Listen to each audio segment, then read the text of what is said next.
All right, who here likes secrets? Nobody likes secrets though. Jeez. Why did you come to a talk called Secrets of Kundalini? Not one hand went up. No more secrets. Well, there are really no secrets anyways, right? Because it's all out there on the internet. And like Goethe said, everything's an open secret. And Jesus said, all that was hidden shall be revealed, and that which has been concealed shall be made known. So, even with Kundalini, something that has been kept secret and guarded amongst the mystery schools for centuries, and buried in esoteric texts, is something that is coming to the surface. Literally, quite literally, Kundalini coming to the surface. And so tonight, I thought that it would be great to expose some of the secrets of Kundalini as part of one of the spiritual science walk talks. But first of all, why? Why are things kept secret? Particularly secrets such as Kundalini, which could be underneath the banner of yoga techniques. Why in the world would anyone want to keep yoga a secret? Well, there's a variety of reasons. For one thing, at different points in time, there wasn't necessarily an evolutionary imperative for people to be focused upon certain types of knowledge. And if you look at each civilization and culture in that way, you can see where the balance was. It might have been more towards the inner and the esoteric, and in other cultures, they're more focused on the outer things. And some are balanced in the two. And of course, in our modern times, there's been this great externalization of things, westernization. There's been a focus on the material world and how to work with the material world. But that balance is changing. The zeitgeist, the spirit of the time is changing, where even with all that we've got in our Western culture and all the marvelous things we've got, including that smartphone, hold it in your hand there, and all the things that it can do. I think we all feel this shift of balance to where we need to attend more to the inner technology, if you will, of which Kundalini and Tantra and yoga and things like this are beneficial. Other reasons why these techniques were kept secret is because they in fact gave an advantage over the enemy. It gave people an advantage over the enemy, and so they feared if these secrets got out and became commonplace, then the enemy would have an advantage over them. And so this knowledge was often kept out of the hands of people because, for one thing, your greatest enemy might be yourself. So you don't want to give the advantage to that enemy that is yourself, so that yourself can have an advantage over you, right? Makes perfect sense, doesn't it? So yes, this knowledge had to be kept out of hands that were unprepared to work with it.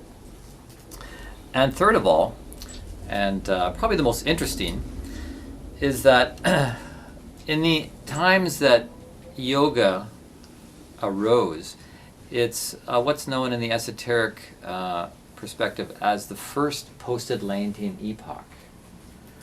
Right? You've all heard of Atlantis. Some may think, Atlantis, did that really exist? Well, in the esoteric literature of things, it did indeed exist. And if you have the capacity to go and read the Akashic Record, which is the living memory of the earth, you can go and explore it in great detail, as did initiated ones and clairvoyant people like Rudolf Steiner, who had that capacity and actually was able to write and lecture in great detail about the nature of Atlantis and even civilizations prior to that, because there's been people and events and activity on Earth for quite some time, and it's all there in the living memory of the Earth, just the way your grade 1 classroom still exists in your memory, and you can go and access that and look at it and remember what happened back in your grade 1. So in looking at what happened at Atlantis, of course, it was a collapse. that was quite a tragic collapse, based on the misuse of power. It was something that was created, a destruction that was created by the people of Atlantis, misusing and abusing magical powers. It was a time of great black magic, misusing the powers of nature and the powers of sexuality. And that's why in the first post-Atlantean epoch, where we have the rise of the rishis and eventually led to the Vedic texts and the yogic practices, it really is a time of kind of clamping down on humanity in a way. It's a bit like, I think, of being told to go and stand in the corner for half an hour till you cool down and figure things out and reorient so that you can then move ahead further in a better space. So that's a good key to have when you look at the teachings, these ancient teachings that come down to us through the Vedic texts, and of course they were oral teachings for a long period before that, and then eventually became written down in the Upanishads and so forth, and brought to us today, largely through Hinduism and Buddhism.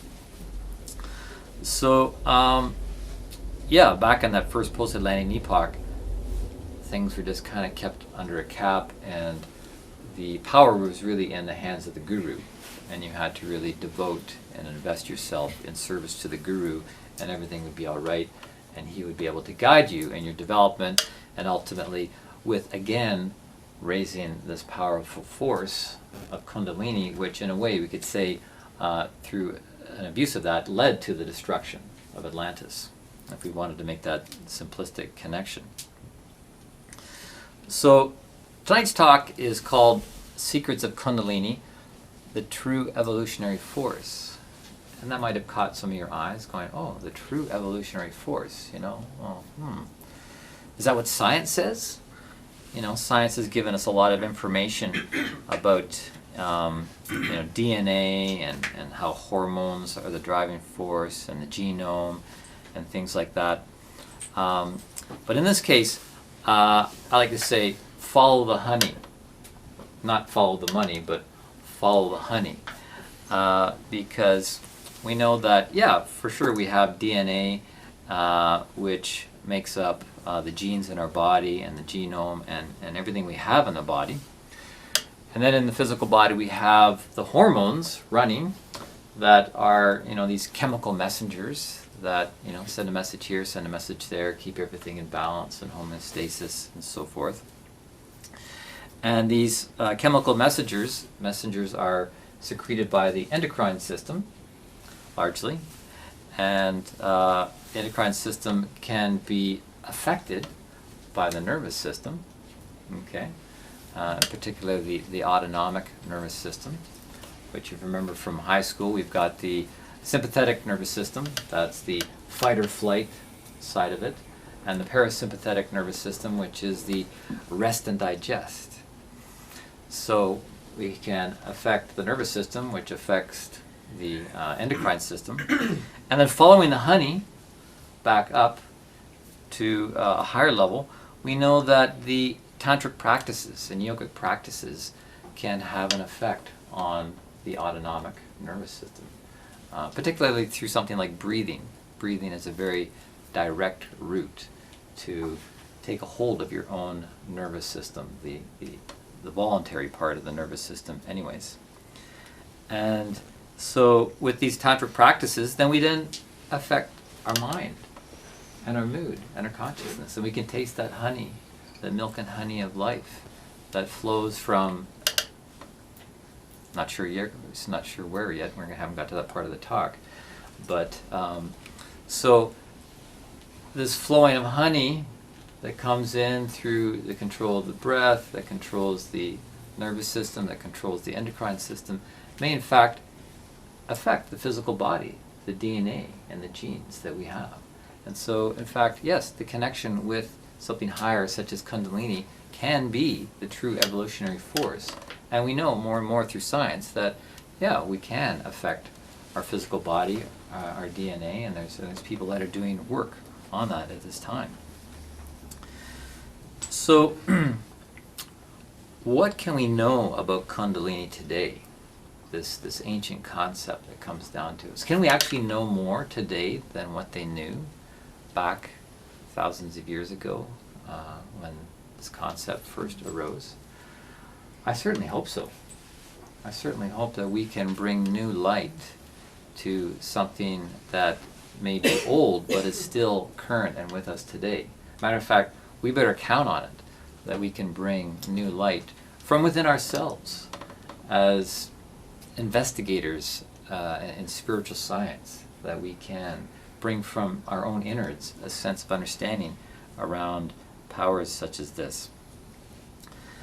So, start off with some questions. Is Kundalini relevant to modern times? How might it relate to your spirituality today? What are its benefits? What are its dangers? Where does it come from? And where might it take us? And how might we work with it with others in order to access it and employ it? So, the journey begins in answering these questions, as most journeys begin, for I imagine all of you, with Wikipedia. Right? All seeking starts with Wikipedia and then kind of expands out from there, right? Yeah, I want to find the truth out. So, I mean, that's the beauty of the internet. We have such ease of access of information. And so we don't need to climb any big mountains. We don't necessarily have to go to the Himalayas and find out some teacher to teach us, which may actually be a good thing. It may actually be a good thing that we start right here with ourselves, because unfortunately a lot of what you find out there within the yogic realm amongst teachers who are teaching in the classical way are still teaching, based on old light, the light that was given hundreds of years ago, which was great at the time. But, we are living in a different day and age, so I'm not going to live by the sunlight of something years ago. I want to live in the current light. I want to live in the present moment. So, unfortunately, when one starts to go into the study of things like yoga and tantra and Kundalini, one can encounter as much dogma there as one might find in the Abrahamic religions. And you've probably all encountered that, the Abrahamic religions being the Judean religion and the Islamic religion and churchianity, where, there's so many different brands competing for each other. As my father used to say, he was an economist, and he'd say, when it comes to discussing the economy, there's as many opinions in the room as there are economists.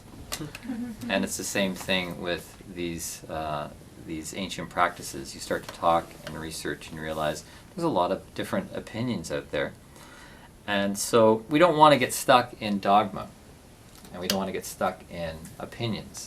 And so what I'm trying to bring forth tonight is not intended to be taken as dogmatic. Some of it is my opinion, but it's really up to each of us to see for ourselves and know for ourselves through experience and exploration and an ongoing journey with it. So, and I'd be interested to hear what some of your opinions are around this subject too, because I'm sure a lot of you are not new to it.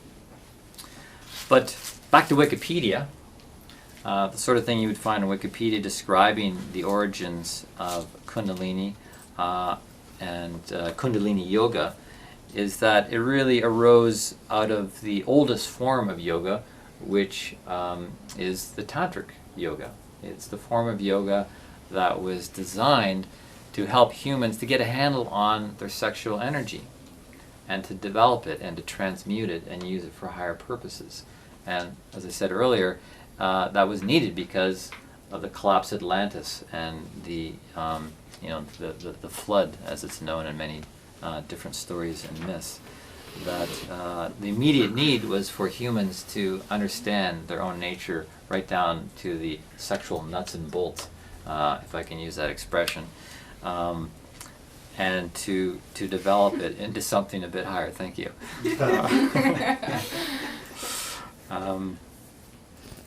So the word Kundalini, it comes to us in the 20th century, taken initially from a technical term that was used in this earliest form of yoga, Kundalini.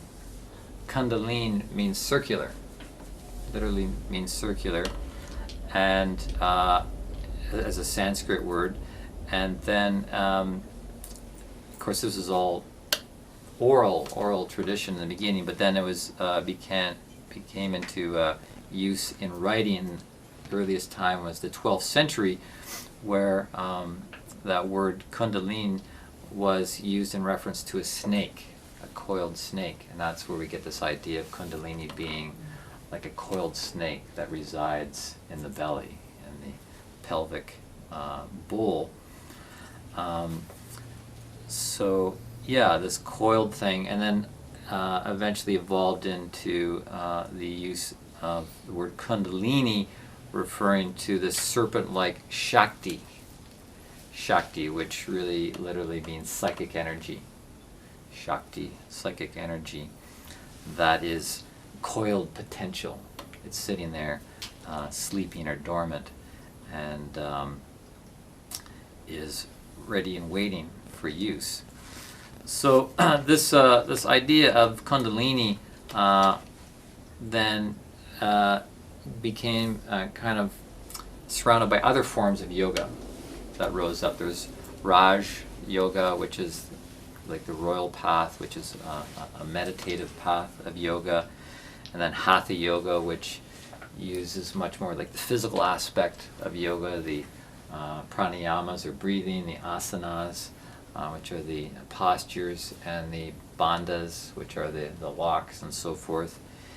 And then also rose up Kriya Yoga, which is about study and self introspection of oneself, devotion to God. But these different forms of yoga, and there's even more than that, as you're well aware, really rose up around the central idea of the Kundalini as a means, as a way to connect with the sexual energy, the sexual root of our nature. So it's not, as it's presented sometimes these days, about having more orgasmic sex, tantric sex, Kundalini sex, and whatnot. Was never really its original intent. But it was certainly, if you've been to India, it certainly was about venerating sex to a higher level, a more sacred level, as you see in some of the temples of India that have places of worshipping the lingam and the yoni. The lingam being the phallus, or the male sexual organ, and the yoni being the female, the cosmic womb. And I put out on the table here a couple of examples of that. We got the lingam with Shiva, and there's a serpent around it, and then there's this blossoming yoni sitting atop of this animal. So yeah, it was never just about a sexual path, but it can include that. And I like to say that today we can have our cake and eat it too, or you might say you can have your snake and eat it too. Because we're really just beginning an age of conscious Kundalini and conscious or sacred sexuality. I really believe that we're, with the development of consciousness that's going to come one way or another on Earth in our times, that is going to bring with it, this need that's been there since the collapse of the previous civilization, the major civilization of Atlantis. It's going to bring with it the need to cultivate this very fundamental power into our consciousness. So I want to clear up some confusion around names and terminology here, because is Kundalini Shakti? Sometimes those words get used interchangeably. And is Shakti Prana? Is Shakti Prana? Those sometimes get used interchangeably. And when I say Prana, that's known as Ki or Chi or the etheric vital life force. Those are other names for Prana.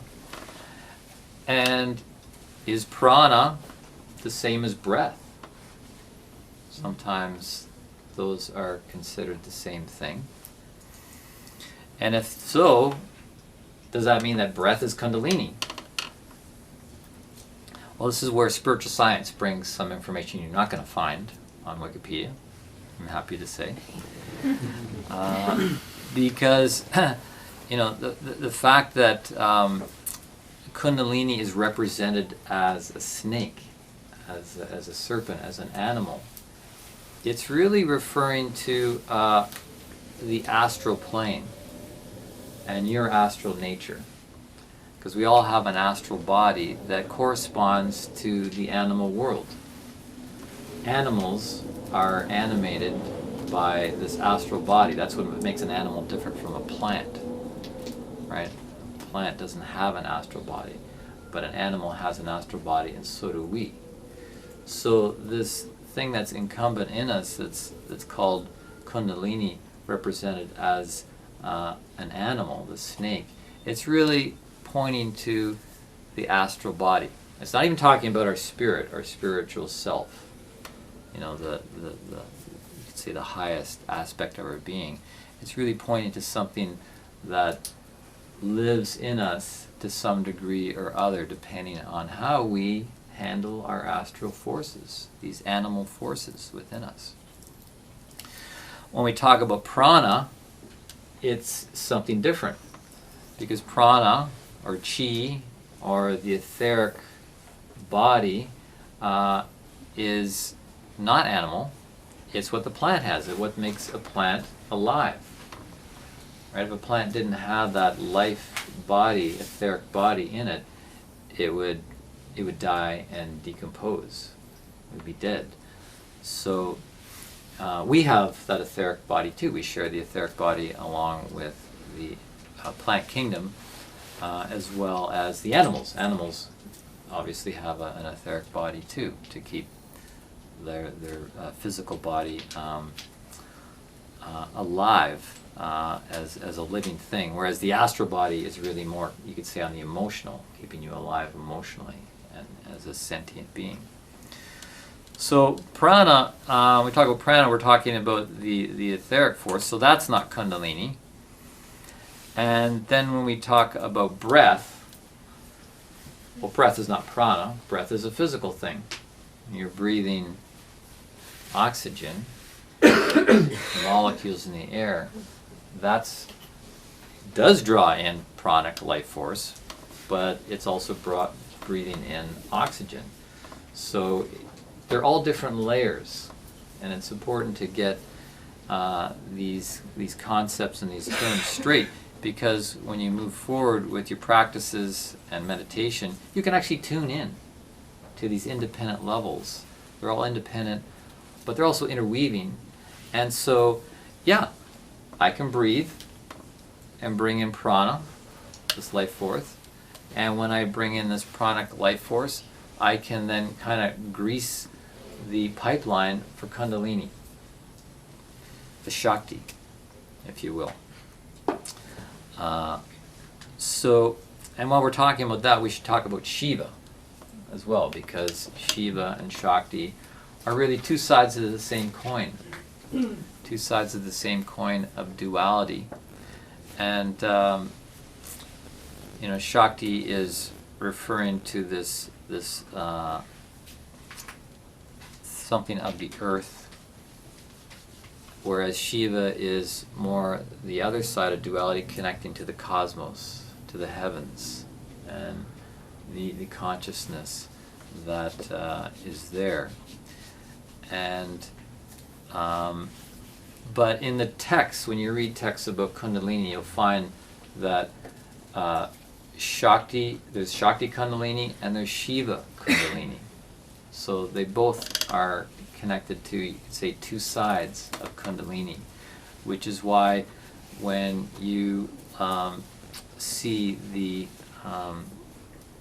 rod of Hermes, it has two snakes, two serpents winding up it, or sometimes it has a two-headed serpent, because there's two aspects to Kundalini. And we'll get to that a bit more in a moment. So I hope that makes it clear on what's, this Kundalini, Prana, Shakti, Shiva business all about. And as we move forward, we can use these terms with more clarity. So back to the way that this Kundalini is described, at least the Shakti aspect of Kundalini, it's described as a coiled serpent that's coiled 3.5 times in the pelvic region. Sometimes referred to as a sleeping serpent. In the Taoist tradition, it's referred to as dragon energy. We have dragon energy there, and the man's testicles are referred to as the dragon pearls, that the dragon is guarding and draws force from. But in the Indian tradition, in the Hindu and the Vedic tradition, it's said that this Kundalini emanates from what's known as the Kunda gland. When I first heard about the Kunda gland, I was like, Kunda gland? I don't remember hearing that in anatomy class. So I had to do a bit of research on that, and then with the help of our resident anatomy expert here, realized that term Kunda that's used in the Eastern text is really referring to the coccygeal gland around the coccyx area. And this is a type of exocrine gland. An exocrine gland is one that has ducts, as opposed to an endocrine gland that doesn't have ducts. And it's this tiny little oval-shaped thing, just 2.5 millimeters in diameter, that sits around the coccyx bone or the tailbone. And some texts describe it as just being underneath the sacrum. It's this little gland that sits under the sacrum or the tailbone, which is interesting in itself because both this gland and the tailbone are considered vestigial. And vestigial means that it's a remnant from an earlier stage of evolution.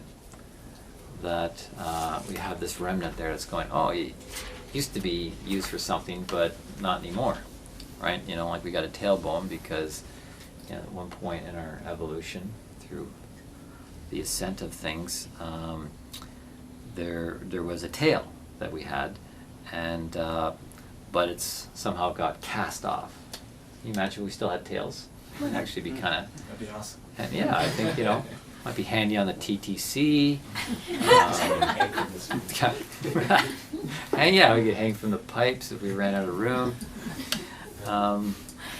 Double penetration. Whoa! This guy's really got a mind for this stuff. All right, let's go. I didn't mean like literally, let's go. That's supposed to be in the part 2 of this talk. Yes. Thank you.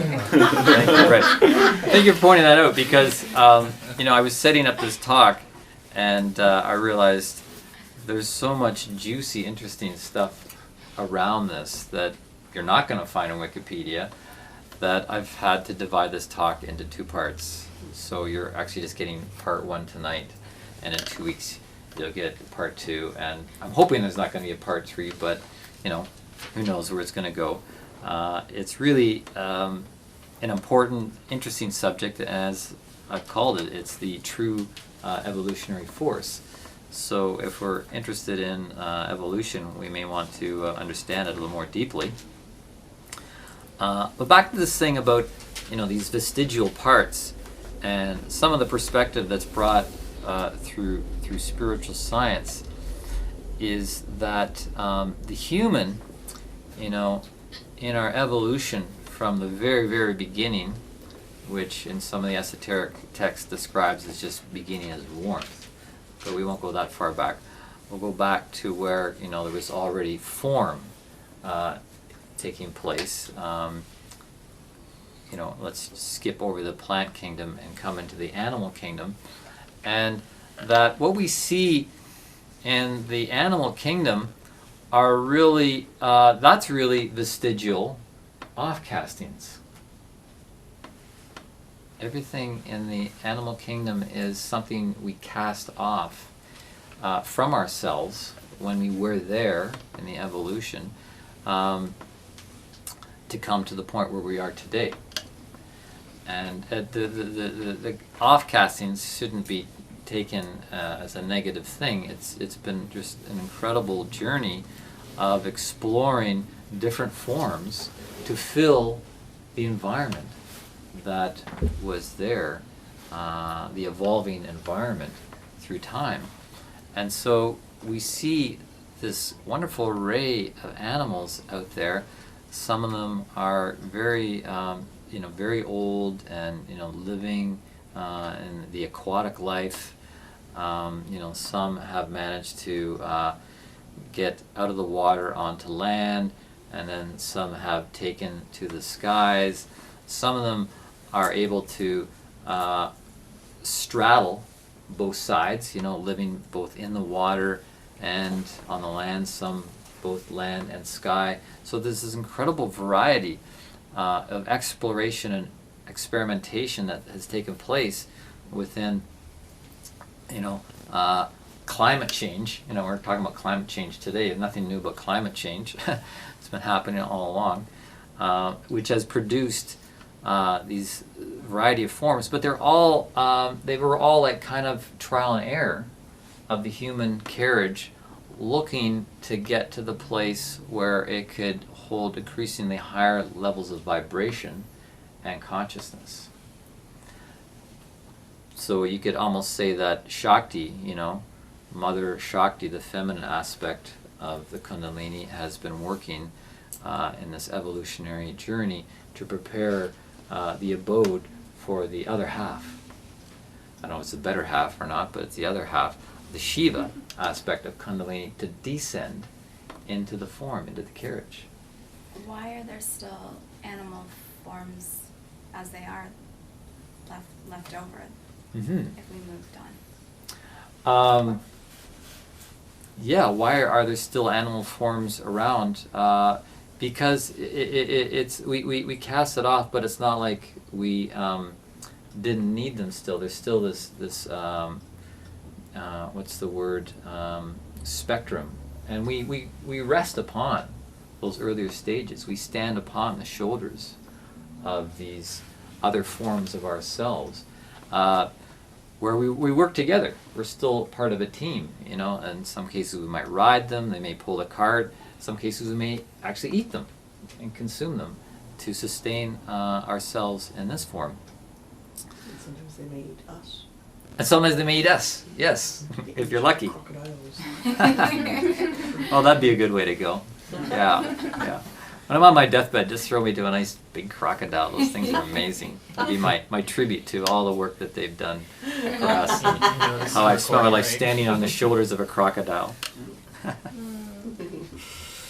So the reason I bring that in is because when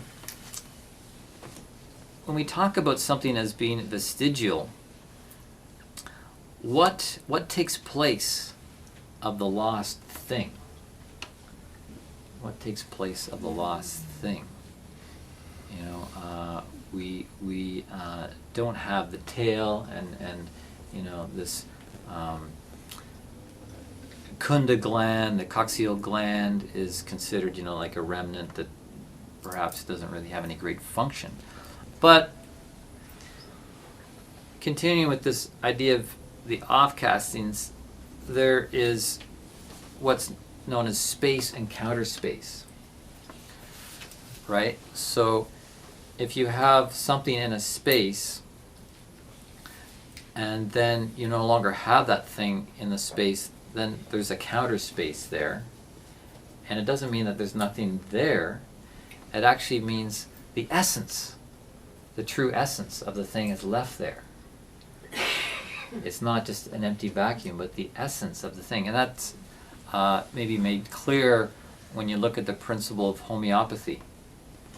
where you take some physical substance and you put it through a distillation, so there's less of the actual physical thing, there's less of the molecules. But in homeopathy, they believe there's more of the essence that's in the vacuum that was left when you took the molecules out. And you distill it again, and it potentizes it further. So you have less of the physical thing, there's still an essence there. So you could say that in terms of this vestigial thing of the coccygeal gland and the tail, and the tailbone, is that there's something in the counter space that we still possess, and it's actually stronger than and more relevant to us than it was as having a physical tail. So in fact, you don't really need a tail in this day and age. You have the power of it on another level.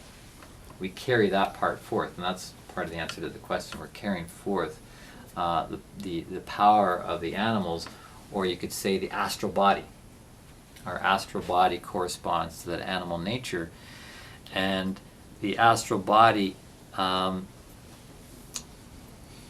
the etheric body, because like we can say that about the plant nature, is like a compilation. Is a compilation of all those things that have gone before, that's been distilled as an essence. So let's ask the question: why is this mysterious essence represented as an invisible spiny serpent? It's considered invisible. We never see Kundalini. We never see this serpent. It's apparently there, and then it comes in, and we feel it. We feel its impact. It can impact us right into the physical.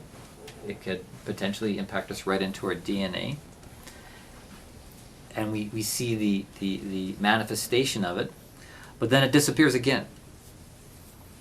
It comes from the invisible, affects us, then it's gone back into the invisible. And this brings us to this idea of the Chinese dragon. The Chinese dragon, which is considered a highly significant symbol in Chinese culture. And in the oldest Chinese writing script, the word dragon was represented as this coiled form. Chinese letter or character for dragon is this coiled form.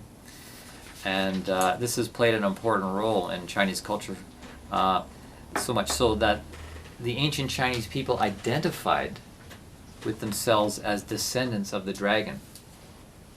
Yeah, and even up into recent times, you would find that, and maybe there's still people that say that, and there probably are, that we are descendants of this dragon energy, which is a key to understanding Kundalini as the true evolutionary force, because the dragon represents this evolution of energy from the ancestors through time up into the present.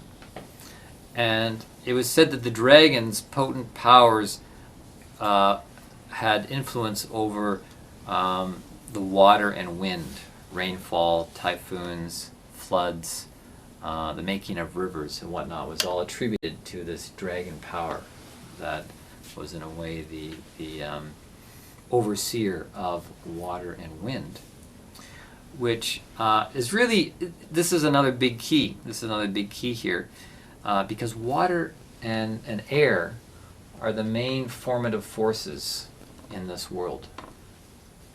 They really are the main shaping forces in this world.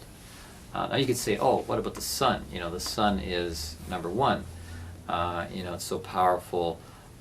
Sure, its heat or lack of heat could, for example, warm up a rock, and then when the rock cools, it cracks. That's quite a significant influence of the sun on physical matter. But think of really how it works, because the sun has an influence not only on the geosphere, but the physical land, but also on the hydrosphere, the water that surrounds our Earth and is on our Earth, and the atmosphere, the gas area, so that when the sun, causes evaporation and precipitation. And think what an influence that is. When water's evaporated and creates clouds, and then it rains down and it fills rivers and causes floods, and it warms the air and causes typhoons and hurricanes, and that has far more of a direct impact on the forming of the physical world than the heat of the sun. So you could think that one end we have the heat of the sun, and then we have this physical ball that we're on. But the activity of water and air in the middle are really the things that have the most influence. That's the activity in the middle. And that brings us back to the bodies that we've got. The etheric body, which corresponds to the water element, and the astral body that corresponds to the gas element, the air element.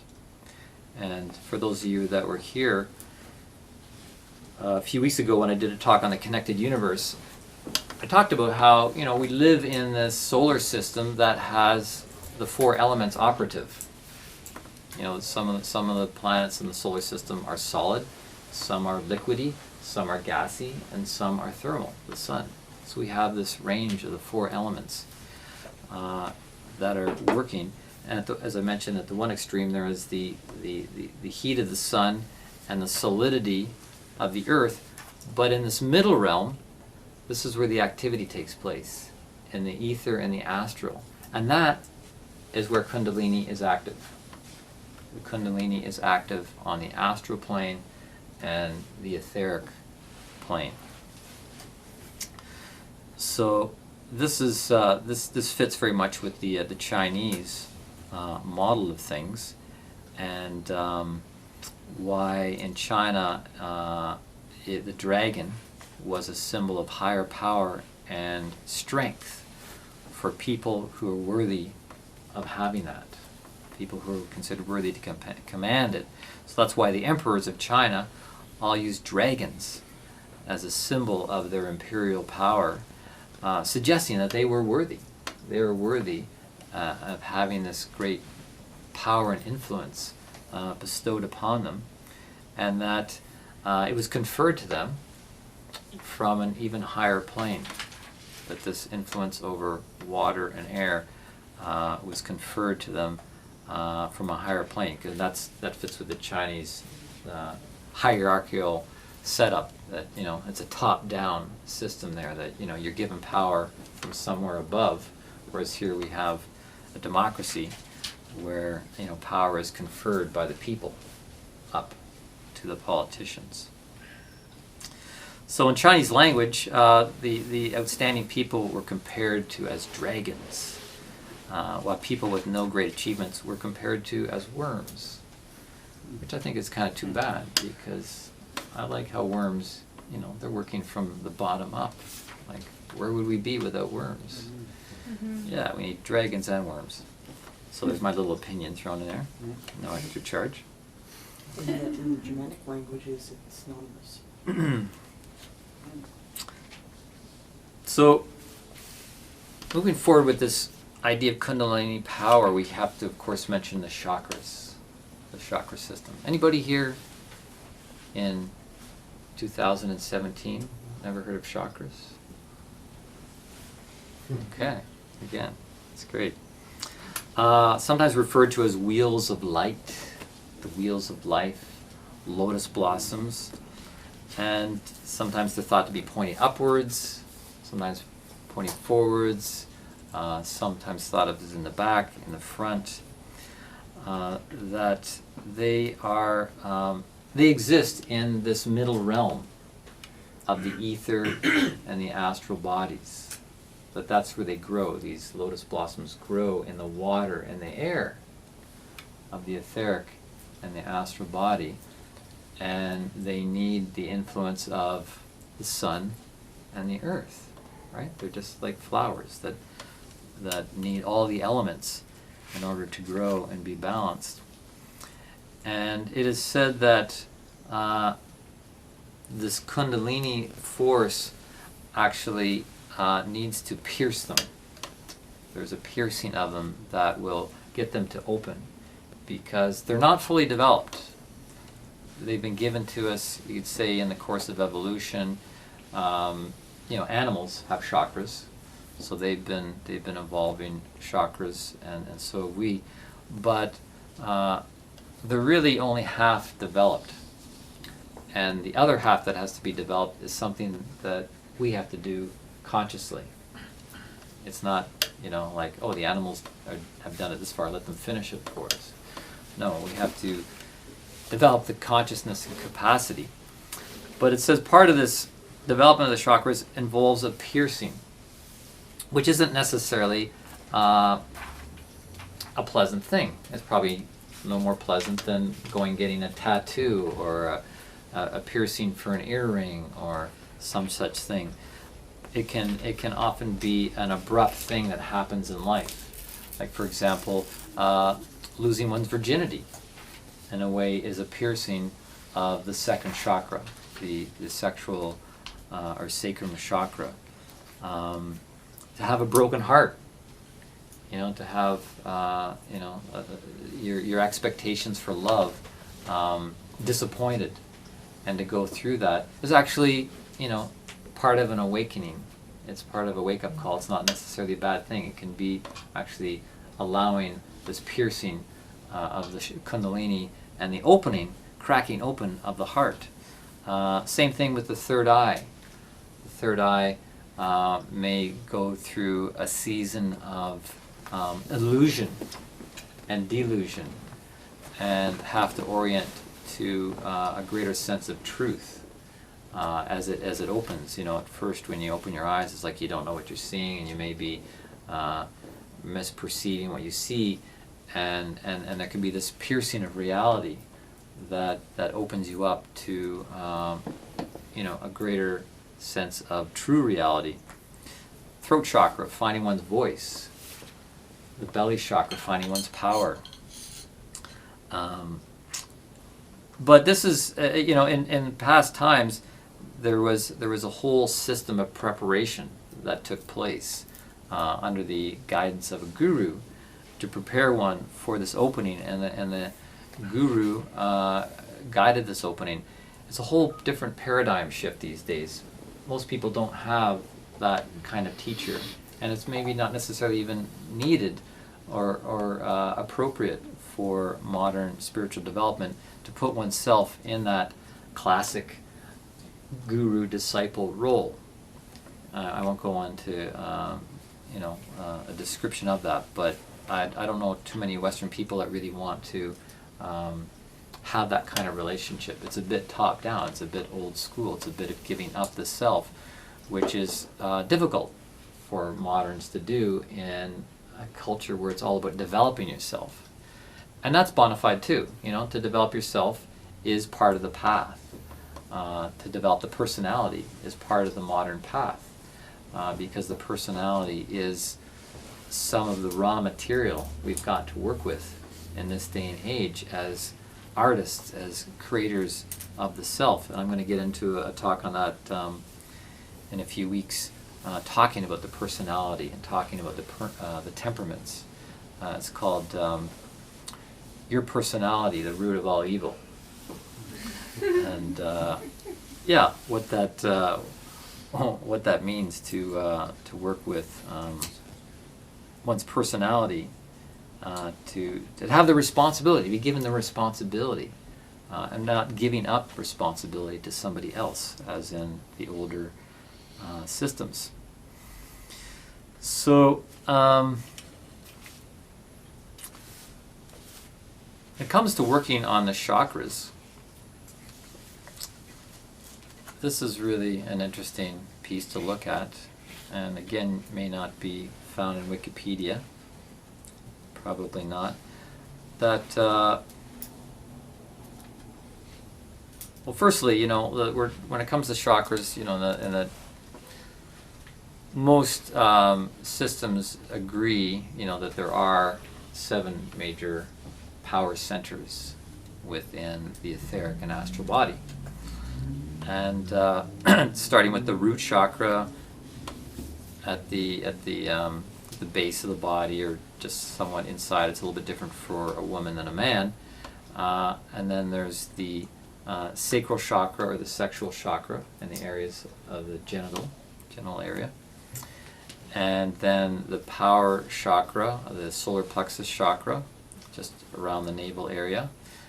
And then the what's known as the heart chakra, or the thymus chakra, up in the chest area.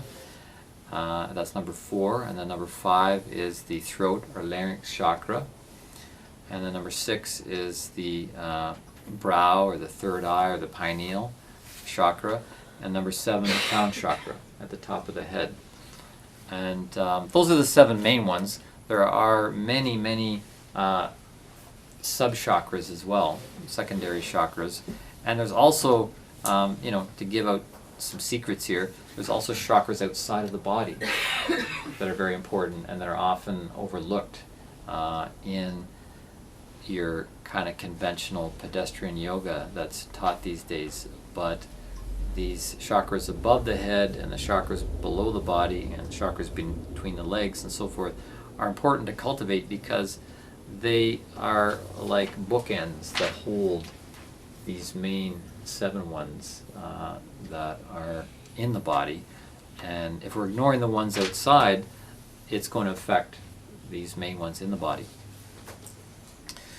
So in terms of working on the chakras, I'm going to reference something I learned through this training I'm doing called Jewel in the Lotus. And this is part of the spiritual boot camp training that Laura and myself are co-facilitating, going through ourselves and with a group of people, and includes the Tantra training as well as process work, processing your soul substance, the stuff that comes up when you do Tantra. And I love the way they lay out the development of the chakras in a certain order, because there's a logic to it, and it just helps you to realize what each chakra is about as well. So in the order of developing them, they're saying in modern times we really want to start with the upper chakras first, which is a paradigm shift from the older school where when you were working with a guru, it was from the bottom up and he helped you to raise your Kundalini, and the idea was that you went up through your chakras and you opened your third eye, and then through the crown, Shakti would connect with Shiva above, and you'd have this yoga or union and bliss. But we're much more complicated in some ways than we were, you know, a couple of millennia ago. And for most of us, we're much more up here anyways. So if we're up here in the upper chakras, why not start there?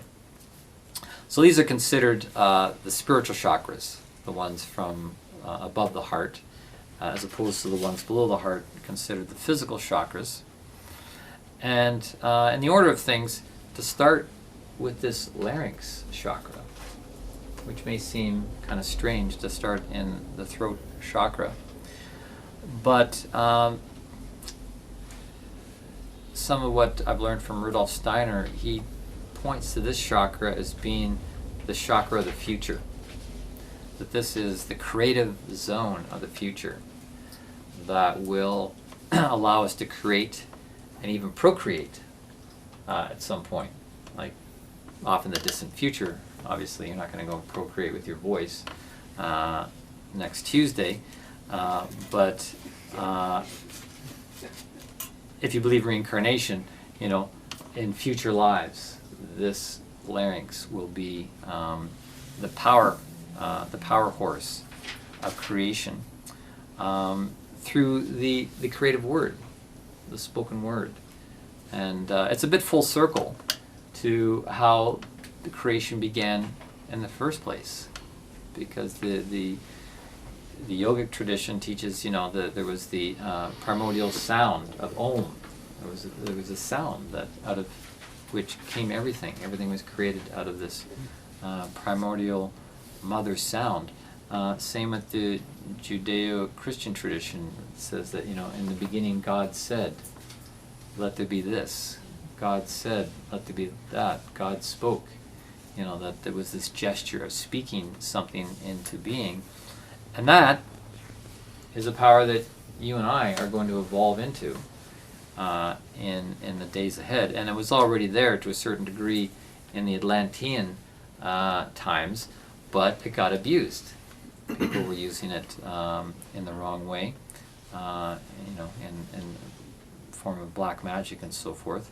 So we're bringing it back now. We're bringing it back and getting a hold on the voice, which, it's interesting where this is located, because the larynx is actually anatomically connected to the heart, right? It's the top of this pipe that goes down into the lungs and down into this chest region.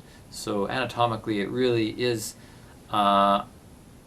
things that emanate from the heart, right? So it all starts with the heart, what comes from the voice. But it's also a transitional area. There's something transitional about the neck, because there's things that are going from one area, this chest area, into the head area. We have food goes in and it has to go down through the esophagus down into the stomach. Also the brain and nerve system has a whole lot of stuff going through this neck area. The metabolic, I mentioned the metabolic stuff with food. And the heart and lung has stuff going through this transitional area with blood and air. So there's a lot that's going on here, and this is one of the reasons why this has to be get a handle on this first, so that what's going on back and forth in these two parts of the body, and ultimately this third part of the body, the metabolic, is somewhat mastered. So, yeah, interesting. I did actually have an experience along those lines. I could share briefly when I did ayahuasca down in the Amazon. cool. And the machine elves, they're kind of like these short boxy things that they can produce incredible visuals, these geometric things. And one of my last ceremonies, they came and I said, I spoke to them. And it came from my heart. It was like, I spoke completely from my heart. I said, show me the pure love of God. That was what I said telepathically. I was not speaking with my mouth, but that's the whole point. Where this larynx chakra is not necessarily about using your mouth. It's a power that's on the subtle level of the etheric and astral planes. And they went to work.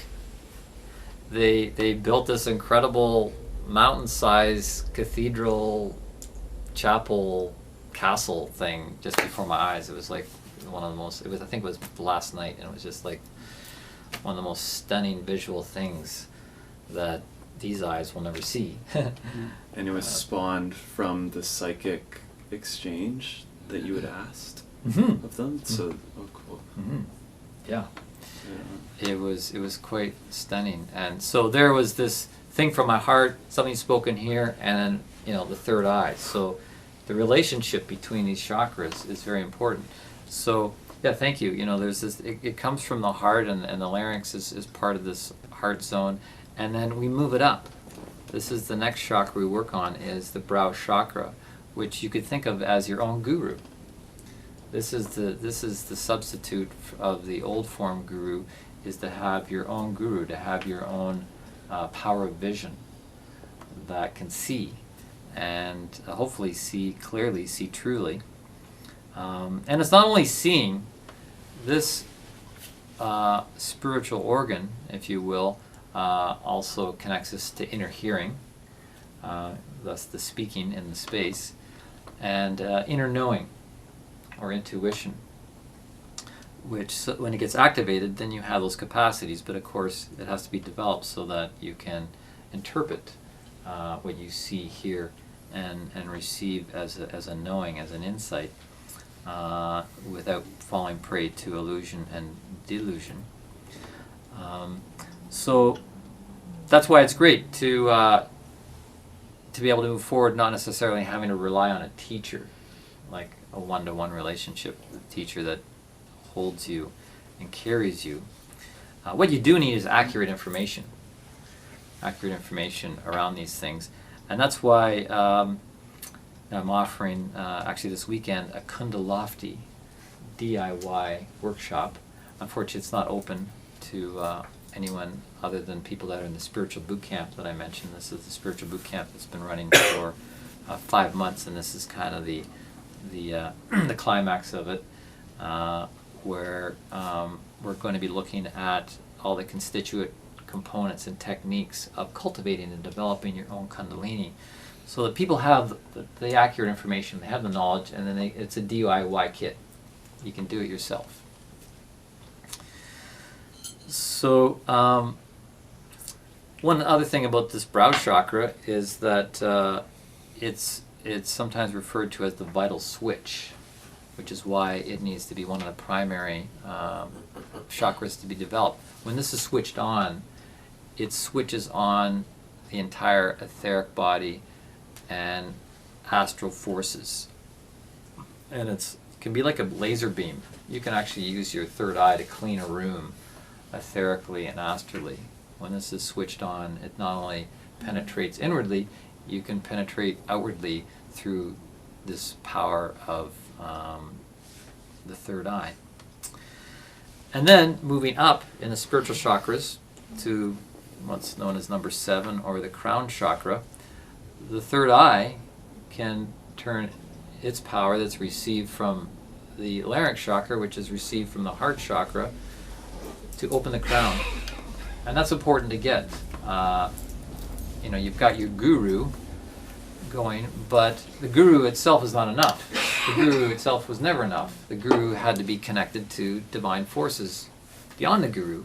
And likewise, your inner guru has to be connected to divine forces beyond you, which is why the crown chakra has to begin to be operative and open and receive from above, which we can call the Shiva aspect of Kundalini, coming down, the higher consciousness coming down this thread that continues up with more chakras and more chakras. So that gets you hooked up, that gets you dialed in, so that you can then proceed to move down into the lower chakras, into the physical chakras.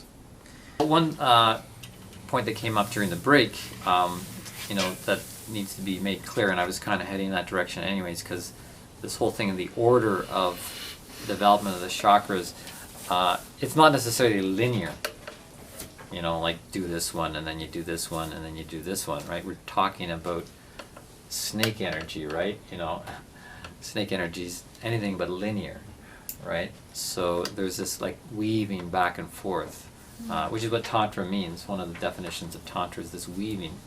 So the weaving between the chakras, and it's good to know that there's also a geometry. There's a geometry amongst the chakras. You've got the heart chakra is the center of centers. It's in the middle, and so it's got its neighbors. The 5th chakra and the 3rd chakra, and they support the heart. The voice and the power. Think of that, how the voice and the power are placed right next to the heart. It's very wise. So likewise, the 5th and the 3rd have a relationship. There's this arc between them. Same with the 2nd and the 6th. The 3rd eye and the sacral chakra have this connection. And we know that when you fantasize about things in the inner eye, your sexual juices can get flowing. Your body doesn't really know a difference between whether you're seeing it with these eyes or whether you're seeing it with the 3rd eye. Likewise with the first chakra and the seventh chakra. There's a geometry between them. The one that connects down through the root, and the one that is like the bloom that connects to the home up there in the spiritual world. So we left off looking at these three upper chakras, these spiritual chakras, and now once they're developed to a certain degree, you have more capacity, and I would even say safety, in going down into these powerful lower chakras that connect to the earth and earth energies and earth instincts. One could say animal instincts. The first one is referred to as the root chakra, where we have a sense of survival, right? We know how powerful that instinct for survival is. That, like if it's between me living and you living, I want to live and you're going to die. That's kind of the history of humanity over the past eons, is, who's going to live and who's going to die. But that's kind of an aberration of this root chakra, and that's what we're here to develop and upgrade it in its perception of things, because all of these chakras are subject to Maya, and Maya is the Sanskrit word. It actually is the name of a goddess, but this goddess is the one that holds the veil of illusion. That makes us think that this realm is all there is. It's just the physical realm, and there's nothing beyond that. And we're certainly deep in Maya, if not doo-doo, with the type of paradigm we're living, which has become increasingly materialistic, and our scientific voices that are really occupying our headspace and our educational institutions and so forth have us really buying into this Mayan illusion that there's nothing beyond this, and that when you die, that's it. You no longer exist. And the people you've loved who have died are not there, and that we're not part of anything greater than just atoms and molecules and dust in space. Well, that's when you look with your senses, and that's really where the battle lies, is are you governed by your senses, the five senses, or are you more governed by your inner senses, the inner seeing, the inner hearing, the inner knowing? And when you get that on up here, then you're not going to buy into the illusion of survival. That, I have to live because I only have one life, and I got to just hedonistic up it for this one life, and here for a good time, not a long time. But have a good time. Hmm? The sun doesn't shine every day. Thank you. All right, the disco queen.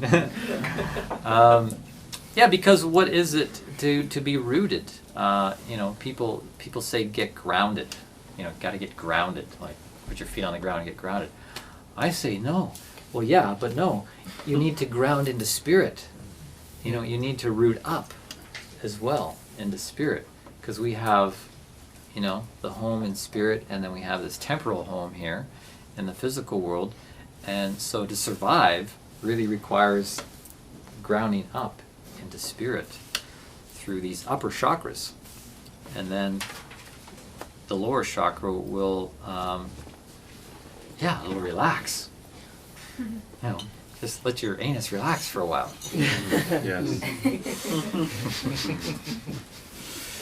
So then we've got the second chakra, the sacral chakra, which also is connected to creativity. As I mentioned, this throat chakra is the creative organ of the future, and we know that this is connected to creativity, and certainly connected to procreativity, the reproducing of our species. And this is the chakra where duality begins, our sense of duality, because some of us have one set of genitals and some of us have the counterpart, right? And they're made to go with each other, right? So Some have one half, and some have the other half. So this is where duality begins. We all have the same anus. Last time I inquired. But we all... Do we really? Similar. Similar. The male's is shaped slightly differently. Oh, really? Tell me about that. Well, the male, I feel like it's more of a clam, whereas the female's more of a... I'm waiting. A starfish mouth? Starfish mouth. We spend a lot of time. Okay. Would you like to say that on camera?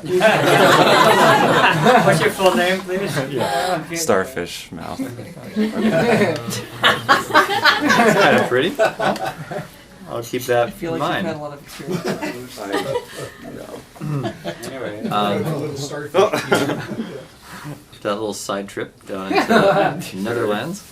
Now we're getting spiritual. Yeah, this is really spiritual, yeah. Well, you know, it's really like, since I've begun doing Tantra, there's a whole lot of activity going on down there that wasn't going on there before, and it's great. It's changing my life. Those root locks, those anal contractions, you know, to pump it up. Like the running shoe? Gets Shakti out of the house. So, yeah, the sacral chakra. It's an inside joke, by the way. So. It's an inside joke. For those down under, right? Hey, mate. So this is where our experience of duality emerges, and duality is really the fundamental mechanism of creativity. You can't have creativity without a dualistic mechanism, because that makes it dynamic. If you have just one and it's all unified, then it's not doing anything. It's just static. It's fixed. So when this is why humans evolved into two different genders, and I've talked about this a few times in previous talks about how the the splitting into genders that took place back in the Lemurian civilization that was pre-Atlantis. Up to that point, we were all unisexual, and we could procreate by just breaking off a part of ourselves the same way that Like a worm. a worm, yeah, an amoeba, you know, you cut it in two and then you've got two. And we were at that level of evolution at one point, but it wasn't as fun, for one thing, so now we've split into two so we can have the battle of the sexes, right, which seems to be heating up again, isn't it? It's so very interesting when you go on Facebook and watch what's going We on. evolved because we got bored. That's great. Boredom is a great evolutionary force. The great secret. Reveal. Yeah, that's what Graham Hancock talks about, like millions of years of boredom, and then somebody noticed that the reindeer were eating these mushrooms and kind of altering their state of being, so they started eating these red cap mushrooms and realized, woo, we're evolving. Yeah, here we go. No more boredom. We're in a... No more reruns of Friends in the cave. They were So yeah, this relationship of the sacral chakra, sacrum, sacred. You know, like this was really this connection between the sacrum and sacredness. That this sexual area, you know, has this sacred quality that it brings to the table with the other chakras, and then moving up to the solar plexus area,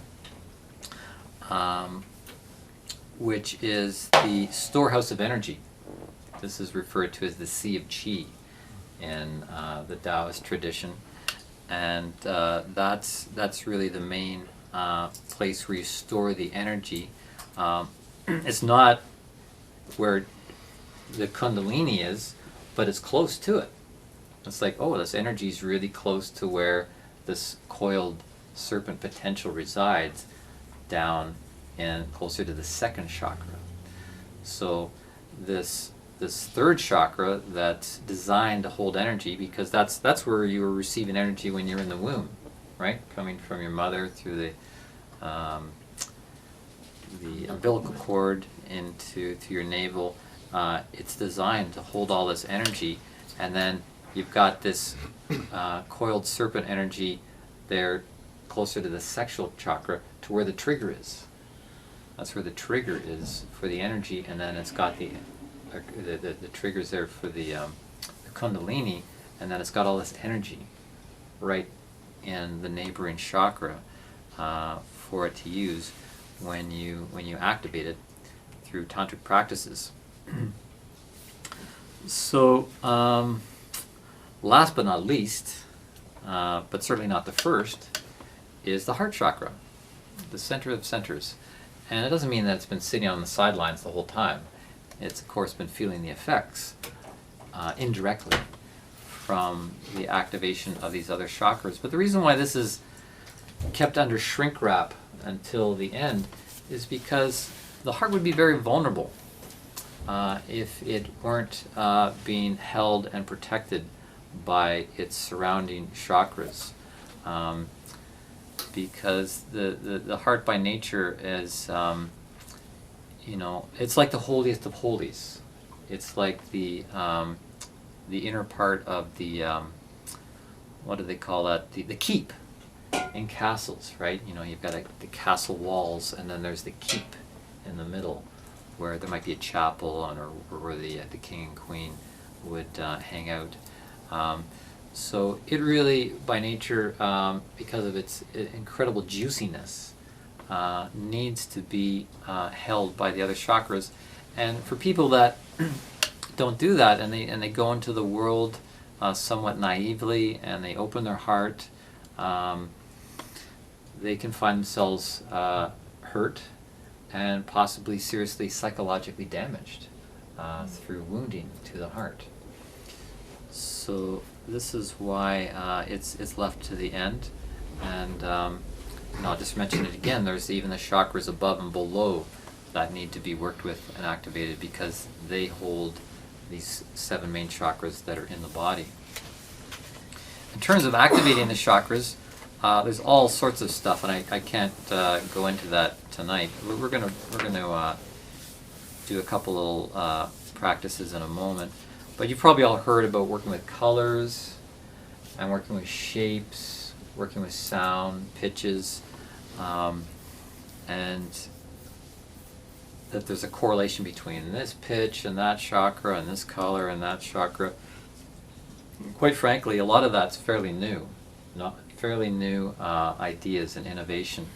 I won't say that it's necessarily secret ideas that have just newly come out, but people in their own research are trying to make correspondences between this chakra and this note and so forth. And I'm not saying that there's no validity in those sorts of things.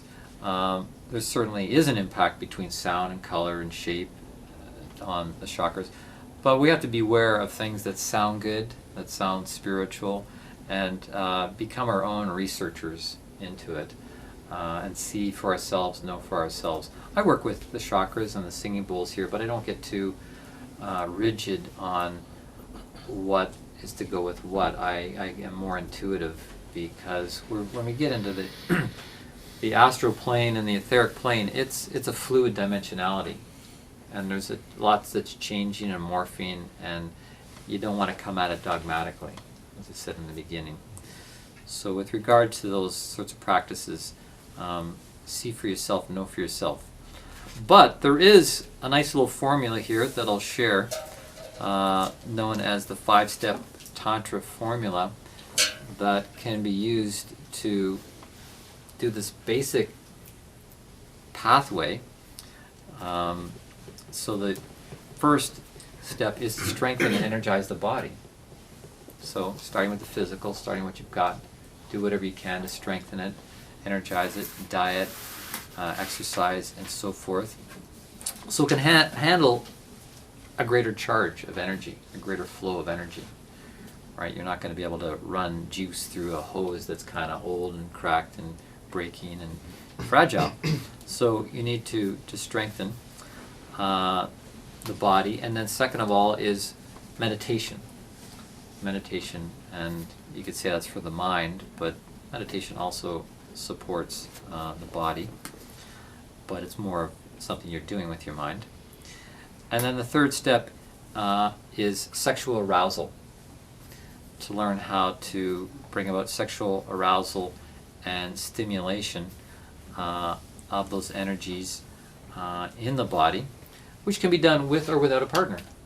There's nothing to say that you have to be in a partnership or engaging with another human being, because I'm sure all of us at one time or another have stimulated ourselves sexually on our own quite fine.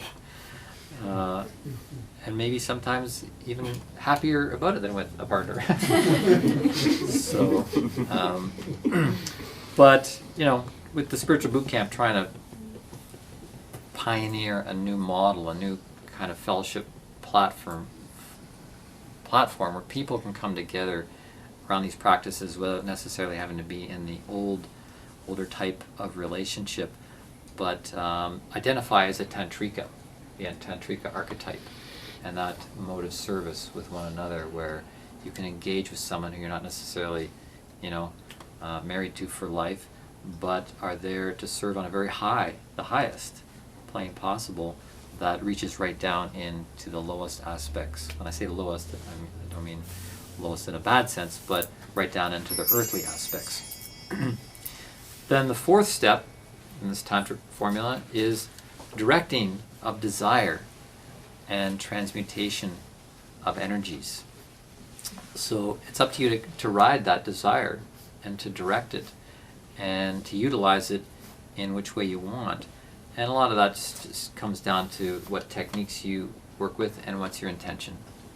What's your intention? So you employ certain techniques, and you can direct that desire so that you can potentially reach the fifth step of enjoying transcendental consciousness and states of bliss. Transcendental consciousness, which would be beyond the duality of the masculine and feminine, the male and the female, the Shakti and the Shiva, and go into a transcendental state of bliss, also referred to as samadhi. To recontextualize what I just said, in the Taoist model, they talk about the three treasures. And the three treasures are, first of all, the Jing, which is the most physical thing. It's the fluid in your body, the sexual fluid with its essence, which both male and female have.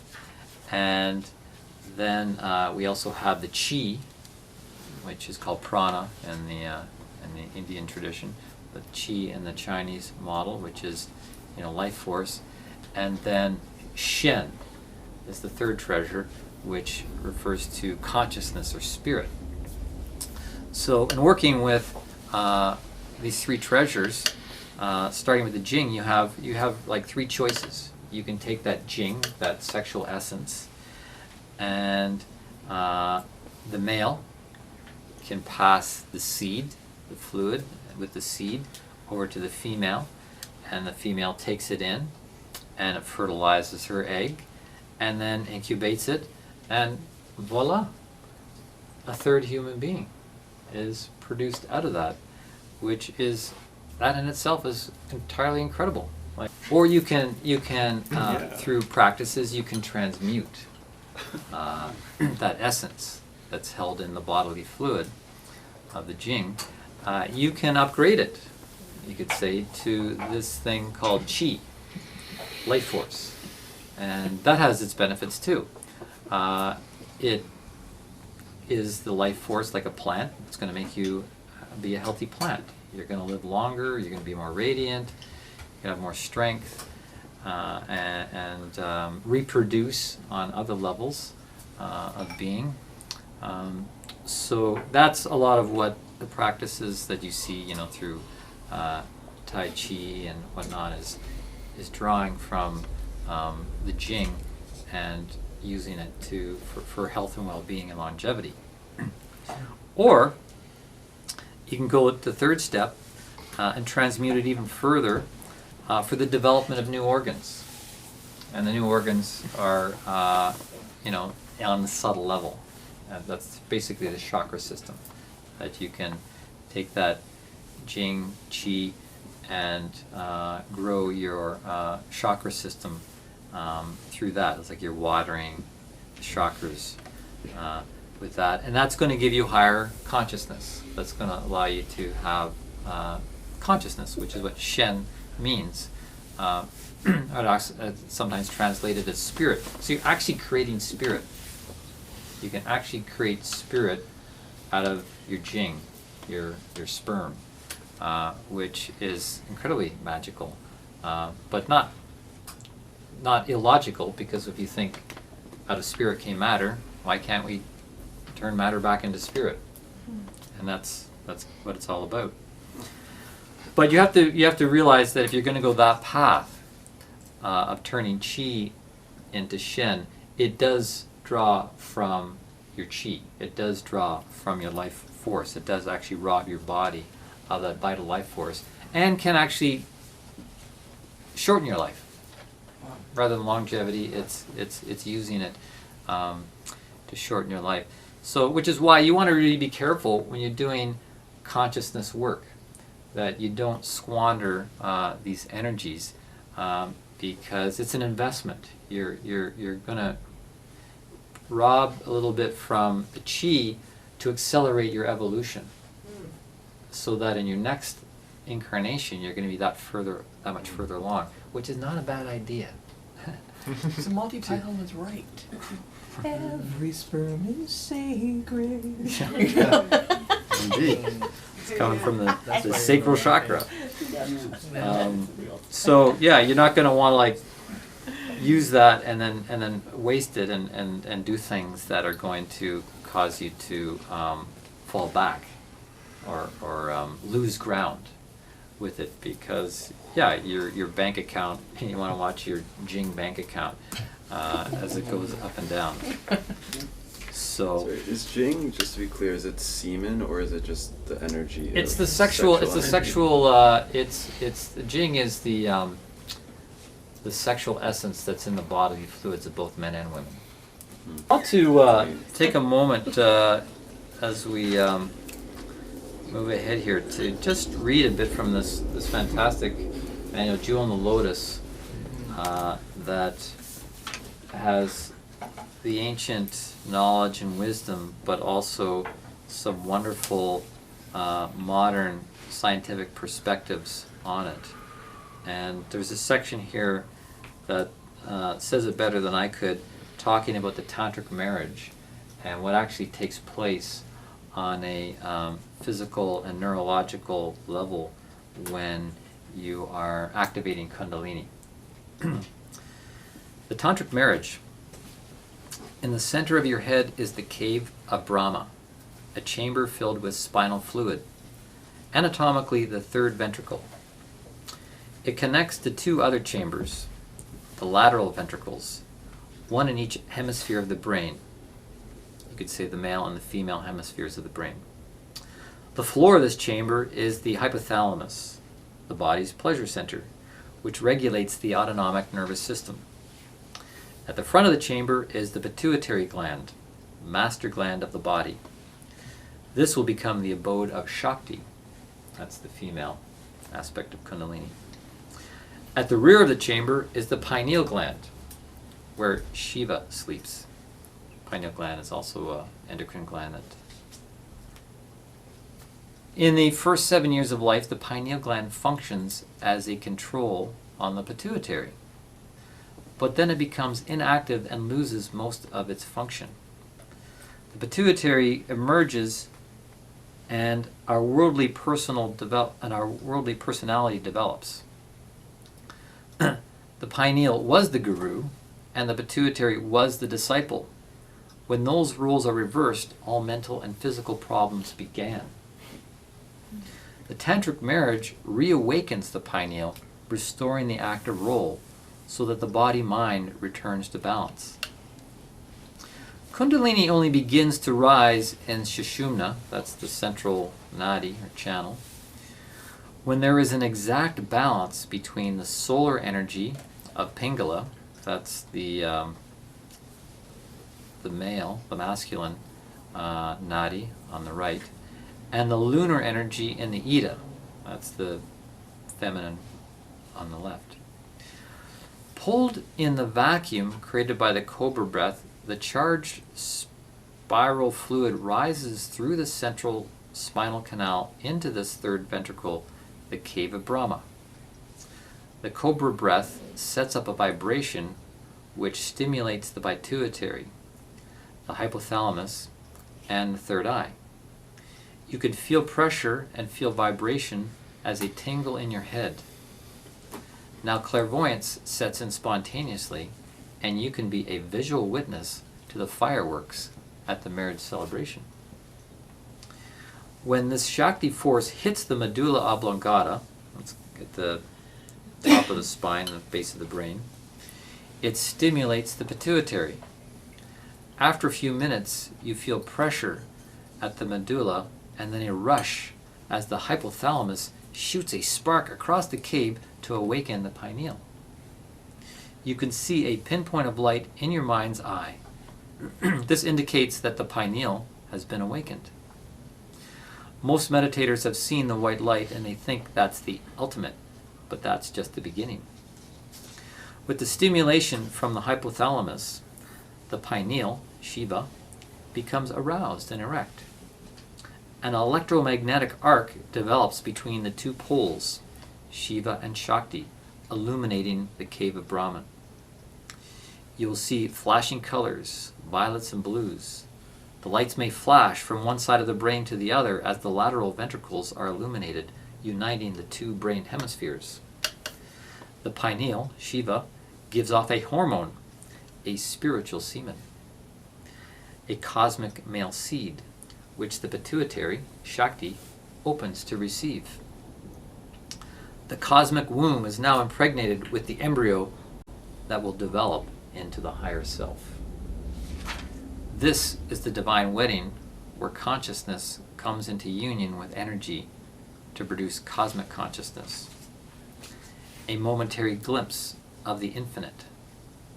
From this union emerges the balanced self, the realized spiritual being who knows its unity with God, your own personal guru, reborn by the Kundalini fire. With proper nourishment, regular meditation, and conscious living, this embryo can grow and develop. Layers of ego will fall away like the serpent shedding its outgrown skin. When the transformation is complete, you will become a fully realized being, a radiant master. So I thought that was a really nice passage from that book that kind of sums up both mythologically and biologically what's going on, and states it in a way it's like, okay, you're going to start this thing, you've got to follow through on it. You created this engagement, so now there needs to be proper nourishment, proper maintenance of it. Otherwise, problems could arise, and I want to address that for a moment, and then do an exercise. Something known as Kundalini syndrome or Kundalini sickness can happen if you aren't maintaining and nourishing this in the right way, and if you've set it off without the proper intentions and sincerity. And some of that came to light in the Western world back in the 60s. This book came out in 1967 by Gopi Krishna called Kundalini, the Evolutionary Energy in Man. And he talked about how after years of meditating, he had these aberrant things begin to happen in his body and mind, and he describes it in detail, which he didn't understand what it was. It was very disorienting, made him ill mentally and psychically and physically, which he eventually came to discover is something called Kundalini syndrome or Kundalini sickness. And this is what can happen when people are activating without proper preparation or without proper follow-up. What is Kundalini syndrome? Its symptoms can be as varied as the people. It can be experienced on the physical level, the emotional level, the mental level, the energetic level, spiritual identity level. On a physical level, you might feel hot or cold flashes, involuntary spasms or twitches in the body. You might feel aches and pains in the body that seem like they're muscular, but no, they're on another level, blocked energy. You might feel pressure in the head, giving you headaches. I don't know if some of the migraine headaches are a result of Kundalini that's not sitting healthily in the body. You can feel column aches. You can feel pain in your heart. On an emotional level, it may lead to emotional outbursts, fits of rage and anger, lashing out, or ungrounded euphoria, where you're in this kind of state of bliss, but it's not really grounded. You're not necessarily able to bring yourself back out of that. On a mental level, it can lead to confusion and disorientation, especially if you're having visions and psychic experiences that you're not used to, you're not prepared for, and they don't necessarily fit with your current model of life, and all of a sudden you have this intrusion of these revelations and things like that. It could be very disturbing to the conscious mind. On an energetic level, people may become sensitive to touch, sensitive to light, sensitive to sounds, because the energetic body has become hypersensitive. And on the spiritual level, you don't really get sick spiritually. Like, the spirit doesn't get sick, and the Kundalini doesn't get sick, and the Kundalini itself does not produce sickness, because Kundalini isn't anything that's alien or foreign to our nature. It's just the way we hold it. It's the way that it's flowing through us, because part of its mission is to find those resistances, find those blocks. And just like electricity going through the type of wire that where it heats up and lights up, that's what's going to happen when the Kundalini's flowing through those areas of resistance in us. It's going to produce heat, it's going to bring light and fire to those areas, which we can use for cleansing and reforging. But if not, as it did with me, and I'll explain my experience of it in a moment, it can lead to prolonged illness and be quite debilitating. So there's a need to prepare the body, prepare the mind, and to learn to work with it in a sincere and somewhat surrendered way, because you can't control it. It's not like the ego can control this thing. That's just an illusion of the ego that thinks it's going to control the Kundalini. It's a matter of working with it. If you try to control it and you shut it down, that's going to lead to Kundalini sickness. So it's a bit like this thing arrives and all of a sudden you've been given the custody of an animal. It's like, well, you're going to have to take care of that animal like 24/7, like you're responsible. All of a sudden it's there in your lap, it's your responsibility. So you're on 24/7, and that's why in the spiritual boot camp it's like, it's not a once a week thing, it's 24/7. We turn this thing on, we turn the switch on, so it's something to be paying attention to constantly. For myself, I had Kundalini sickness, and it wasn't until just a few years ago that I realized that. It was like less than 10 years ago, I woke up and realized that I had suffered from Kundalini syndrome, and it was literally a waking up in bed one morning, just lying there, and it was like pieces of the puzzle were put together in my mind while I lay there, and witnessed the pieces of the puzzle coming together with my witness consciousness, and realized something that happened to me in my 20s actually led to Kundalini sickness. And this was in my early 20s. I went to an ashram down in upper state New York. It was a Kripalu ashram that was started by Yogi Amrit Desai. And I went with a cousin of mine and said, hey, I want to come down to this ashram. It'd be really cool. I'll have a good time and do yoga. I said, yeah, sure, okay. So as it turns out, the guru of the guru is there. Amrit Desai's guru, Kripalu was there, who was like total guru type from India, like full-on type, and he was visiting. And so there was a celebration one night, and we had to drive to this place, and I could feel the energy even before arriving. Like there was this really high frequency energy, powerful field, and I unwittingly went in and received Shaktipat. Shaktipat is a transference of energy and vibration from one person to another, and in this tradition, it's receiving, the blessing and grace of a guru, of a master, a highly developed one. And Shaktipat, it's Shakti or psychic energy, and Pat means to fall. So there's like a falling of psychic energy from one person to another, and it can happen with a touch, it can happen with a glance, it can even happen remotely.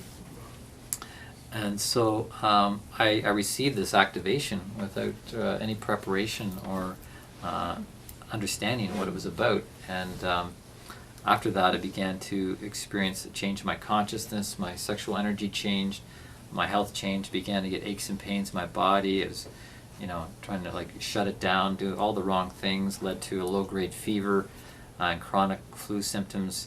I could feel my pineal gland in pain, and a sense of duress and kind of a weepiness in my brain. And my mental health deteriorated, became very ungrounded, couldn't stop my mind. My mind just began going a mile a minute, had delusional thoughts, highs and lows. And so it was like a switch got turned on a machine, and I didn't know, where the off switch was, and had to live with this. And it, I eventually crashed and burned, and it led to having chronic fatigue syndrome. So for months after that, I could only do one thing a day. I could get up and make myself something to eat, or just do one thing a day, because of these symptoms were so debilitating. And it took me several years to recover from that, and has really informed my life's journey in seeking, and probably has contributed to my being here today and doing what I'm doing. Because I had to rise from the ashes. At one point I thought, I'm never going to have energy again. I'm just never going to have energy again to do anything. But I slowly rose from the ashes on an alchemical journey, going from that calcination, or complete burn down, to ashes, to a recoagulation of myself. And one of the greatest things I've learned out of that is that Kundalini is not just about activating energy. We throw this word energy around way too easily. Like everything's energy. Give me some energy. Give me some energy healing. But none of that energy is going to do any good unless your will is in alignment with the greater will. We need to be in alignment with what we're here to do, which could be thought of as your pre-birth intention, that you're in alignment with your astrological omens and things like that. Because if you're out of alignment with that greater will, and the will of the universe, you don't want to be powered up. You don't want the power on if you're out of alignment. Matter of fact, you get powered down, and that's what happened to me. I was powered down, and I was flat on my back for a long time, which gave me lots of time to reflect and think about what I was doing with my life, or what I was not doing with my life, and realized I was living in the wrong place with the wrong person, doing the wrong things for life and work, and I was thinking a lot of the wrong thoughts. And I actually even got a very stern message, kick in the butt, from the universe that came through one day. It said, when are you going to think a true thought? when are you going to think a true thought? I was thinking about this and worrying about that and lusting after that, and this is like, when was I going to hold a true thought in my mind and get in alignment with the greater will for my life? So that was the hardest work, really, was to find more of my life's path and purpose. And I won't go into the story of my life and that, but it's certainly number one thing is finding balance, getting a balance amongst these things in your life, including the nadis, the energy channels, because that's a big part of the tantric thing, is to balance the left and the right, the masculine and the feminine, the flow upwards, the flow downwards, so that these chakras are being fed in a healthy way. And when these things are in balance, the left and the right hemispheres, then that central column, things can flow in a healthy and efficacious way. And those two serpents, the Shakti Kundalini and the Shiva Kundalini, can spiral up and down this central column, which is quite similar to the DNA helix, is it not? The helix has this dual spiraling of things. And I'm going to get into this in part 2 of the talk about the correlation between Kundalini and the DNA helix, and how the two can be working together.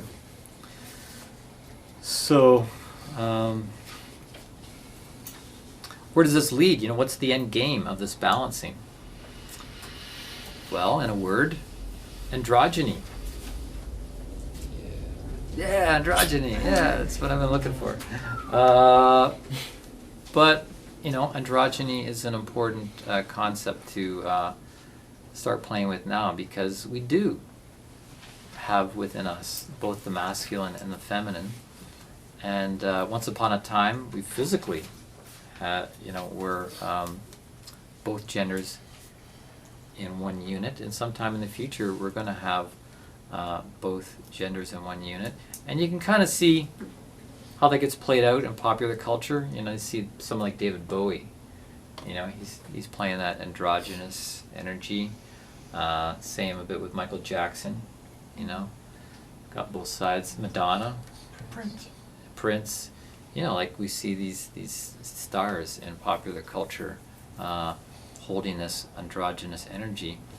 But a perspective I want to bring to this from spiritual science, and I've actually put it on the whiteboard there because it's really an important perspective, is to understand how we hold these dualistic genders in us in the different bodies.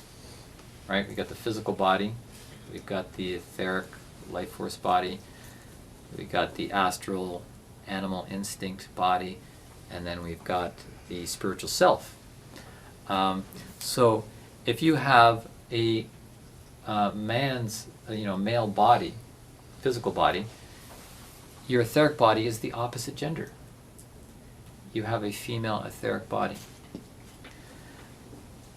If you have a woman's female physical body, then your etheric body is male. And that's keeping a balance of things. In your astral body, which manifests as personality, you have both genders. You're like that hermaphroditic character that has, say, the genitalia of both genders. That's why you see in people's personalities, some are a bit more, masculine, some are feminine. It doesn't matter what their physical body is.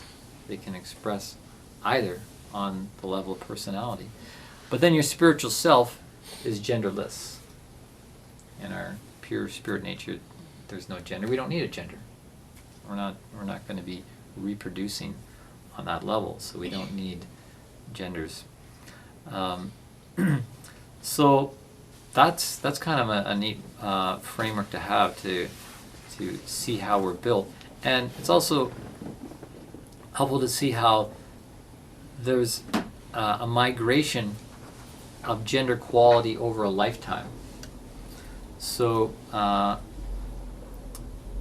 physically men, physical male, over the course of his life will develop more feminine energy.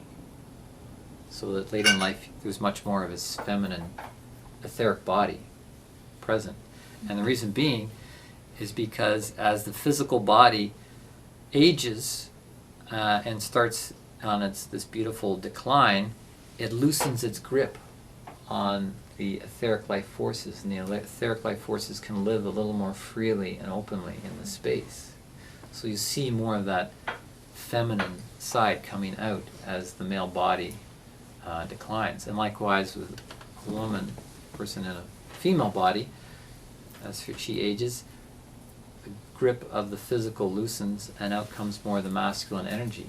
So it's a nice balancing that's going on over the course of a lifetime. Other things can bring about this loosening as well. Drugs and alcohol loosen these sheaths, the sheaths of the etheric and the astral. You know, when a person says they're sloshed, you know, it's because they're really in that loosened state and things come out that are held on the inside. So I personally applaud the LGBTQ community for, you know, helping our culture to push the limitations of self-perception, so we don't have to be so self-identified upon a physical thing, because it's just the physical body. Your etheric body is the opposite. Your astral body is both, and your spirit is neither. And so the work that they're doing is opening up a spectrum of possibilities so that we can choose how we self-create and self-identify into whatever we want. Because as we evolve forward, every human being is going to be as different from another as one species of animal is going to be from another. We're going to evolve into that level of uniqueness, that we're going to be as different from one another as a mole is from a giraffe, which is pretty darn exciting. And the Kundalini fire is the evolutionary force that's going to help us move forward on that agenda of life. To finish off, to give you some things you can take away, I'm going to show you some secret Kundalini practices. I say secret because a lot of this has been kept hidden, but humanity needs this knowledge, and so it's coming out more and more.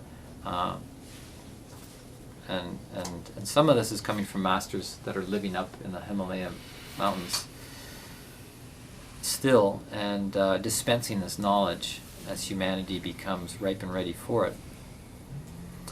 So in terms of balancing, everybody here know the alternate nostril breathing? That's like one of the most powerful things, where you close the right nostril. We're going to do a couple of these together here. You close the right nostril with the thumb and you breathe out of the left. You breathe in through the left, hold it with both nostrils pinched, and then exhale out the right.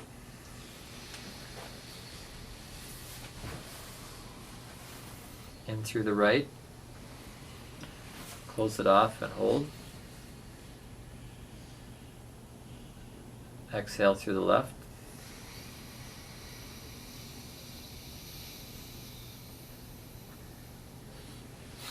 In through the left. Close. Hold. Out through the right.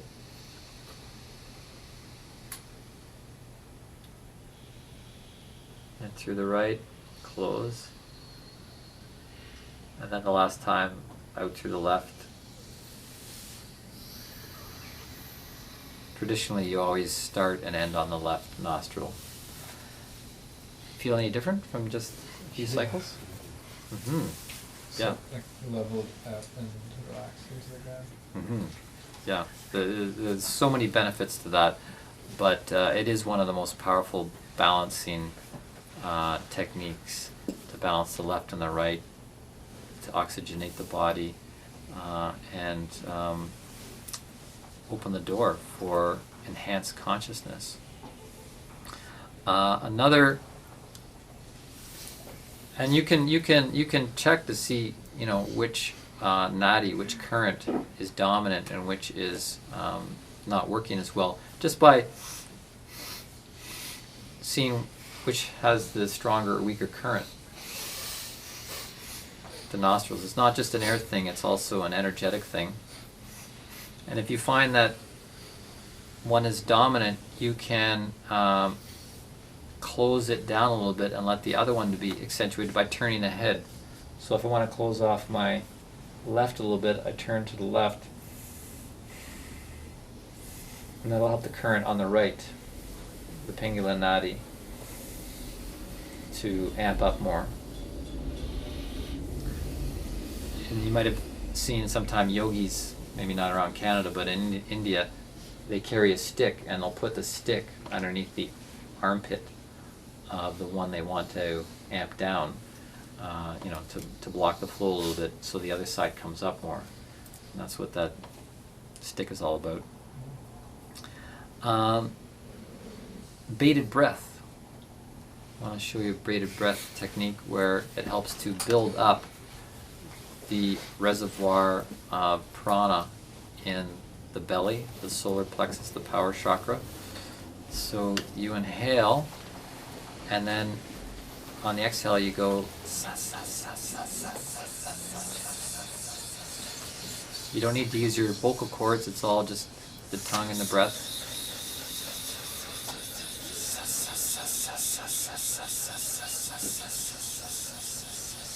And you might feel micro contractions in the diaphragm.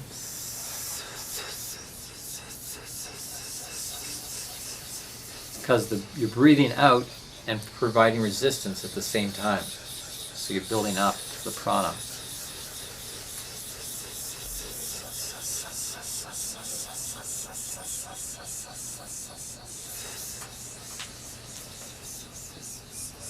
Now slowly you're going to bring down the volume and internalize that sa-sa until eventually it's completely just on the mental plane.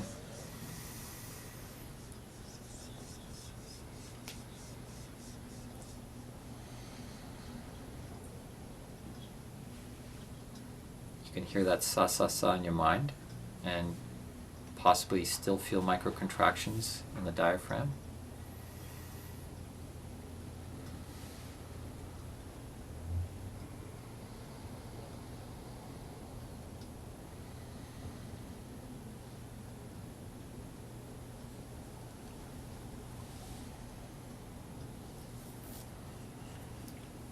Yeah, that's actually, you know, a big secret that was only revealed more recently, according to the sources I've learned from.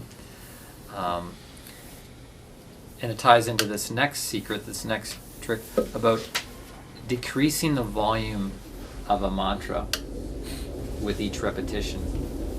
We'll do a mantra in a moment, but each time you do it, you bring down the volume a little bit and you internalize it until you're just doing it inwardly on the mental plane. And apparently it's much more effective to do it that way than to just repeat a mantra over and over at the same volume. What happens is the silent part of it will generate power in the etheric field, whereas if you're doing it audibly, you're actually losing some of that power. So we'll use a mantra, the Om Namah Shivaya. Om Namah Shivaya, and just speak it over a few times, and then we'll internalize it together. Just Om Namah Shivaya, Om Namah Shivaya, Om Namah Shivaya, Om Namah Shivaya, Om Namah Shivaya, Om Namah Shivaya, Om Namah Shivaya, Om Namah Shivaya, Om Namah Shivaya, Om Namah Shivaya.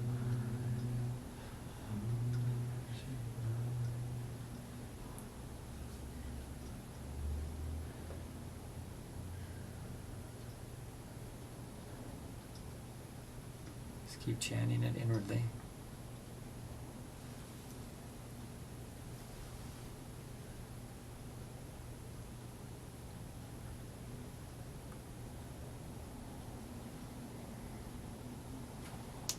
Any experiences on that people want to share? You feel that intensification of the energy and power? Feels like the same as homeopathy. It's like the sound after the sound, the real sound. Mm-hmm. Yeah, the less of the physical aspect, you get more of the essence. Mm-hmm. I noticed like in they do that in Kirtan, where they do the chant and then you have like a pause, and it always just felt like the instinctually right thing to do for me to do. So I'm thinking like maybe that's why they do that. Mm-hmm. Yeah, often it's what's in the space that's got the real power. As they say, the real meditation starts when the technique stops. Yeah. Well, yeah, very unified consciousness, right? Mm. Like everyone in the room. It's just like a nice reminder that we're all here. Or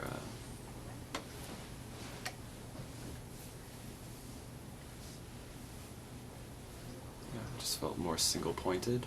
Maybe there was chatter in everyone's little brain off in the sitting, and then it just comes in. Mm-hmm. Yeah, I just can feel that. I had a great ease with single-pointed visual focus, which is not common for me. Me too. And I felt like a rippling in my peripheral vision, and it felt like it was all, like I was looking at all of it.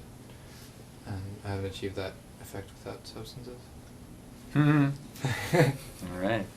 I felt the same. Save yourself some money. Yeah. And trauma. Trauma.